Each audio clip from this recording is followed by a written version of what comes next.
की हल बेटे हम पढ़े ला जेबो। काहे गे काहे नहीं जेमी?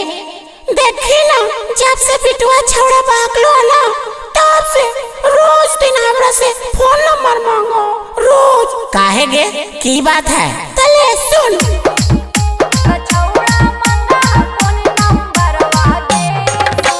डीजे कंचन राज मुजफ्फर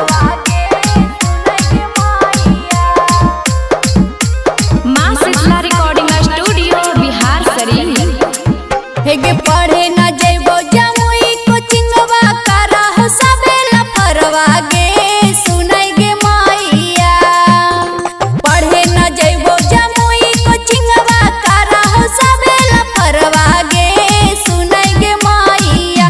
त छौड़ा मंगा हमसे नंबरवा गे सुनै गे माईया। त छौड़ा मंगा फोन नंबरवा गे सुनै गे माईया।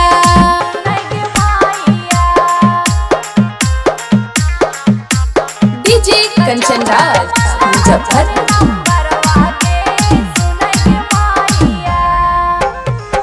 कैसे बचैया मैया अपनाई जाती आगे कोचिंग से निकलते छौड़ा मारा हाथवा खिया गे। कैसे बचैया मैया अपनाई जाती आगे कोचिंग से निकलते छौड़ा मारा हाथवा खिया गे। बड़ी सताबा खाएला मांगा हमर दोनों ललैया गे सुनै गे माईया। बड़ी सताबा खाएला मांगा हमर दोनों ललैया गे सुनै गे माईया। त छौड़ा मांगा हमसे नंबरवा गे सुनै गे माईया। त छौड़ा मांगा फोन नंबरवा गे सुनै गे माईया।